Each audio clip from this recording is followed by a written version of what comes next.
नमस्कार साथियों, जय हिंद, जय भारत। सत्येंद्र जीएस एकेडमी झांसी में आप सभी का स्वागत है। और मैं आज आप लोगों के लिए एक छोटा सा लेक्चर लाया हूं मूल विधि पर। अगर आप लोग यूपीएसआई, एमपीएसआई और क्लैट कानून से संबंधित आप लोग पढ़ाई कर रहे हैं, जहां पर मूल विधि जो होता है एक इम्पॉर्टेंट एलिमेंट होता है, एक सब्जेक्ट की तरह काम करता है। अगर आप एसआई के एग्जाम में देखोगे तो मूल विधि पे बहुत सारे क्वेश्चन आते हैं और मैं कोशिश कर रहा हूं कि अपने वीडियो के माध्यम से आप लोगों को आईपीसी और सीआरपी से संबंधित कुछ जानकारी प्रोवाइड कराऊं, उनमें बेसिक अंतर बताऊं। और आज का लेक्चर हमारा मूल विधि पर ही होगा, जिसमें मैं आईपीसी का जो धारा 299, 300, 302 और 304 जो है उस पर मैं आपको थोड़ी थोड़ी जानकारी देने की कोशिश करूंगा, ताकि एग्जाम में आ जाए तो आप 299 को 300 से कैसे अंतर कर सकें और 302 और 304 में क्या अंतर होता है। तो मैं आपको पीडीएफ फॉर्मेट में मैंने नोट्स बनाए हैं, उसके माध्यम से मैं आपको समझाऊंगा। तो ध्यान से सुनिएगा लेक्चर को, बहुत इंपॉर्टेंट होगा आपके लिए यूपीएसआई एग्जाम के लिए जो होने वाला है आपका। थैंक यू, मिलते हैं स्लाइड में। फ्रेंड्स, लेक्चर को ध्यान से सुनिएगा। इस लेक्चर में हम लोग 299, धारा 299, धारा 300 और 302 और 304 के बारे में एक्सप्लेन करने जा रहे हैं। तो प्लीज़ इसको नोट्स बनाते चलिएगा ताकि आप लोगों को कन्फ्यूज़न ना हो, ताकि प्रॉपर नोट्स रहेंगे तो आपको ध्यान रखने में भी आसानी होगी। तो ध्यान से सुनिएगा क्या लेक्चर में होने वाला है। देखिएगा, मूल विधि जो हम लोग यूज़ कर रहे हैं आईपीसी, इंडियन पेनल कोड, भारतीय दंड संहिता, कब आया? 1860 में, ये हमें पता है, लेकिन इम्प्लीमेंट 1862 में हुआ था, ध्यान रखेंगे। और आज का लेक्चर जो है इसको ध्यान से सुनिएगा। धारा 299 और एक साइड लिखा हुआ है धारा 300 और एक साइड लिखा हुआ है धारा 302 और एक साइड लिखा हुआ है धारा 304। यानी कि इन शब्दों को या इन धाराओं को हम लोग को ध्यान से समझना है। सबसे पहले तो आप लोग धारा 299 और धारा 300 में अंतर करना सीखें कि धारा 299 में क्या बताया गया है और 300 में क्या बताया गया है। सबसे पहले धारा 299 जो है वो व्याख्या या एक्सप्लेन करता है आपराधिक मानव वध की। ये जो लिखा हुआ है आपराधिक मानव वध की व्याख्या करता है। जैसे इंग्लिश में स्टूडेंट्स बोलते हैं कल्पेबल होमोसाइड। अब आप बोलोगे ये होमोसाइड क्या होता है? देखिएगा, इंग्लिश वर्ड में आपने पढ़ा होगा, जब किसी वर्ड में एंड में साइड जुड़ जाता है तो हत्या से जुड़ जाता है। जैसे पैट्रीसाइड हो गया, आपने सुना होगा पितृवंश हत्यारा। तो यहाँ पर होमोसाइड का अर्थ हो गया मानव की हत्या, या यहाँ पर हम लोग मानव वध की बात कर देंगे। तो पूरा का पूरा वर्ड हो गया कल्पेबल होमोसाइड का अर्थ मानव वध। और ये जो वर्ड है कल्पेबल, इस शब्द की उत्पत्ति कल्पा से हुई है, जो कि एक लैटिन वर्ड है। और कल्पा से ही कल्प्रेट आता है, यानी कि आपराधिक मानववध हो गया। ठीक है, अब क्या होता है आपराधिक मानववध और इसका धारा 300 से क्या अंतर होता है? सबसे पहले, कोई व्यक्ति आपराधिक मानववध करता है तो उसको जो सज़ा जो दी जाएगी ना, वो उसका वर्णन धारा 304 में है। ठीक है, किस में है? 304 में है। और अधिकतम सज़ा क्या दी जाती है? जीवन भर उम्र कैद या 10 वर्ष और जुर्माना, इसमें ये बताया गया है धारा 299 में। ध्यान रखिएगा, 299 में भी मर्डर होता है, हत्या होती है, लेकिन ये 300 से अलग है। कैसे है आगे हम समझेंगे, तभी तो यहाँ पर सज़ा अलग दी जा रही है। अब 300 पे आइएगा, 300 क्या बोलता है? धारा 300 जो है वो हत्या को परिभाषित करता है, या डेफिनेशन ऑफ मर्डर को। यानी कि मर्डर की क्या परिभाषा होगी, हत्या किसे कहते हैं, उसका वर्णन धारा 300 में है। और जब मर्डर करोगे तो आपको जो सज़ा मिलेगी उसका प्रावधान धारा 302 में है। और इसके तहत अगर आप किसी की हत्या करते हो तो मृत्यु दंड मैक्सिमम दिया जाता है। और इतना एक बात ध्यान रखिएगा, धारा 299 और 300 में अंतर ये दिखता है कि 299 में जो हत्या किसी की गई है किसी के द्वारा, उसमें उसका इंटेंशन नहीं था, जबकि हम 300 में जो मर्डर करेंगे उसमें इंटेंशन पर जोर दिखता है। यानी कि उसने जो हत्या करी उसका कुछ ना कुछ इंटेंशन ज़रूर रहा होगा।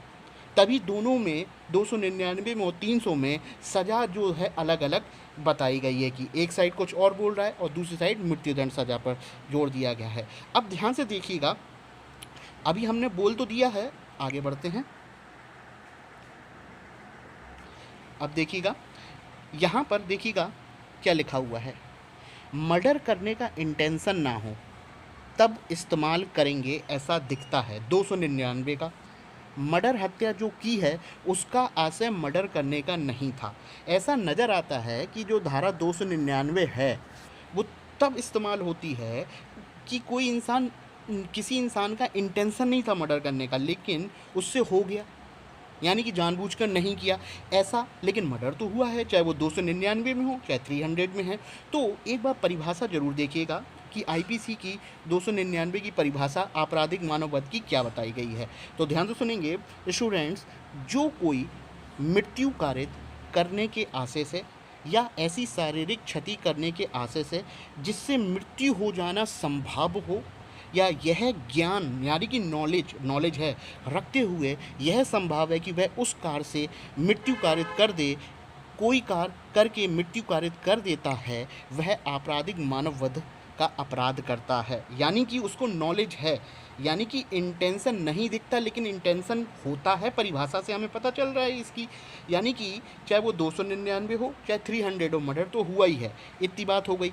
अब देखिएगा, आपने ये तो बोल दिया कि आपने आपराधिक मानववध कर दिया, आपने हत्या कर दी, लेकिन ऐसा कब होगा? ऐसे कौन से कारण होंगे कि हम लोग 299 को 300 से अलग करेंगे? जैसे सपोज करिए मैं, एक इंसान ए है, ए ने बी को मार दिया। क्यों मारा? कि उसने जो मर्डर किया उसको सज़ा हम जो देने वाले हैं वो 300 से दें कि 299 से दें। कैसे अंतर करेंगे कि उसको अधिकतम सज़ा मृत्युदंड दिया जाएगा या 10 साल दिया जाएगा? ऐसी कोई ना कोई रीज़न या कारण जरूर देखेंगे, उसके आधार पर ही तो हम लोग बोल सकते हैं कि ये होमोसाइड है, होमोसाइड वाला आपराधिक मानववध है। तो नेक्स्ट स्लाइड में हम लोग इसी को जानने का प्रयास करते हैं। चलिए ध्यान से सुनते हैं। अब देखिएगा, बहुत इंपॉर्टेंट है, सेक्शन 299, ठीक है, किसको परिभाषित कर रहा है? आपराधिक मानववध। देखिएगा, ये हत्या नहीं कहलाएगी अगर ये 5 आशय आपको देखने को मिलते हैं। अब कैसे? मान लेते हैं, ध्यान से समझिएगा, कि ए ने बी को बहुत ज़्यादा गुस्सा दिला दी, ए ने प्रोवोक किया। कोई एक आदमी है दूसरे व्यक्ति को बहुत ज़्यादा वो कर रहा है, प्रोवोक कर रहा है बहुत ज़्यादा। तो जो बी वाला व्यक्ति है, ए ने जो बी को बहुत ज़्यादा वो किया, प्रोवोक किया, तो वो उत्तेजना में, आवेश में आ गया। अगर ऐसा लिखता नज़र आए तो ध्यान रखिएगा, वो मर्डर की कैटेगरी में नहीं आएगा, वो आपका सेक्शन 299 के तहत आपराधिक मानववध है और उसको जीवन भर उम्र कैद या 10 वर्ष जुर्माना दिया जाएगा। ठीक है, ध्यान रखेंगे। अब दूसरा पॉइंट देखिएगा, क्या लिखा हुआ है? Private defence. हिंदी में क्या बोलते हैं? प्रतिरक्षा या आत्मरक्षा। यानी कि कोई व्यक्ति अपना सेल्फ डिफेंस के लिए या प्राइवेट डिफेंस के लिए किसी को मार देता है, उससे मर्डर हो जाता है, तो वो उसको जो सज़ा जो दी जाएगी 300 के तहत या 302 में नहीं दी जाएगी, उसका वर्णन जो है वो 304 में बताया गया है। ध्यान रखेंगे, बहुत इंपॉर्टेंट। अब तीसरा देखिएगा, पब्लिक सर्वेंट। यानी कि कोई पुलिस वाला है, उसने किसी को मारा, यानी कि पैर पे मारना था और उसको गोली कहीं लगती है या उसने मार दी तो वो मर जाता है, तो वो आपराधिक मानववध की कैटेगरी में आएगा, सेक्शन 299 में आएगा आपका। ध्यान रखेंगे, और सज़ा आपको 304 के तहत मिलेगी। अब देखिए चौथा पॉइंट देखिएगा, पर मेडिटेशन इन सडन फाइट। चौथा पॉइंट है आपका, ध्यान रखेंगे। पर मेडिटेशन यानी कि बिना पूर्व चिंतन के लड़ाई, यानी कि जो लड़ाई लड़ रहे, दो लोग लड़े हैं और कोई उन्होंने पहले से प्लान नहीं था, अचानक से लड़ गए और ए के द्वारा बी की हत्या हो जाती है, तो वो बिना पूर्व चिंतन की लड़ाई है, तो ये आपका मर्डर नहीं कहलाएगा, ये आपराधिक मानववध कहलाएगा। ध्यान रखिएगा, ये 4 पॉइंट देखे जाते हैं। और 5वां, आम सहमति। आम सहमति का अर्थ ये है, ध्यान से समझिएगा, यानी कि 2 लोग हैं, ए और बी। ए मान लेते हैं मेल है और बी है आपका फीमेल है, और दोनों एक दूसरे को चाहते हैं, प्रेम करते हैं, दोनों के बीच दोनों शादी करना चाहते हैं। लेकिन प्रॉब्लम क्या होती है कि दोनों ही अलग रिलीजन्स के हैं या कास्ट, कुछ भी मान लीजिएगा। अब क्या होता है कि दोनों तो शादी करना चाहते हैं, अब दोनों घर से चले गए। अब प्रॉब्लम ये होती है कि दोनों के फैमिली वाले नहीं मानते, तो एंड में ए बोलता है कि मैं तुम्हें मार देता हूँ, बी बोलती है हम दोनों लोग इस ज़िंदगी को ख़त्म कर देते हैं। तो ए ने बी को कुछ खिला दिया और बी ने ए को खिला दिया, लेकिन हुआ क्या, ए ने बी को तो खिला दिया, बी मर गया, या ये बोले लड़के ने लड़की को लड्डू खिलाया, लड़की हो जाती है लेकिन लड़का नहीं खा पाता। तो ऐसे में कोई आ जाता है, तो उसमें क्या होता है, एक जन बच जाता है। एक जन बच जाता है तो उस केस में भी दोनों की आम सहमति से हुआ है तो ये आपका आपराधिक मानववध होगा। आम सहमति वाला बहुत ध्यान रखिएगा, कहने का अर्थ यही है कि कपल था, कपल दोनों ने आम सहमति से बोला कि हम लोग ज़िंदगी को अलविदा कहते हैं क्योंकि हम लोग को जीने नहीं दिया जाएगा। ए ने क्या किया, बी को मिठाई खिलाई और ए ने भी ए खा नहीं पाया, इतने में लोग आ गए, एक चला गया, बी बच गया। तो ऐसे में जो उस ए या बी को जिसको भी सज़ा होगी तो वो आपकी मर्डर की कैटेगरी में नहीं आएगा, वो आपराधिक मानववध की श्रेणी में आता है। तो ये 5 फैक्टर देखे जाते हैं, इन्हीं के आधार पर बोला जाता है कि ये हत्या ना होकर आपराधिक मानववध है। ये सेक्शन 299 के तहत आपराधिक मानववध में व्याख्या की जाएगी और इनको जो सज़ा जो दी जाएगी वो 304 के तहत दी जाएगी, जैसे कि यहाँ पर लिखा हुआ है, देखिएगा। ठीक है, इतनी बात हो गई। हाँ, यदि कोई किसी का मर्डर कर देता है, ध्यान रखिएगा, यदि कोई इंटेंशन से ये मर्डर कर देता है कोई व्यक्ति, तो वो 300 तहत में मर्डर की परिभाषा है और उसको सज़ा मिलेगी 302 में। मर्डर करने पर पनिशमेंट क्या है, मृत्युदंड, आजीवन कारावास या जुर्माना। ये अंतर है कि अगर कोई व्यक्ति किसी का मर्डर करता है तो मर्डर करने पर तो 302 में सज़ा मिलेगी, मृत्युदंड, आजीवन कारावास और जुर्माना। जबकि कोई होमोसाइड होता है तो अधिकतम सज़ा जीवन भर उम्र कैद 10 वर्ष टाइप का बताया गया है।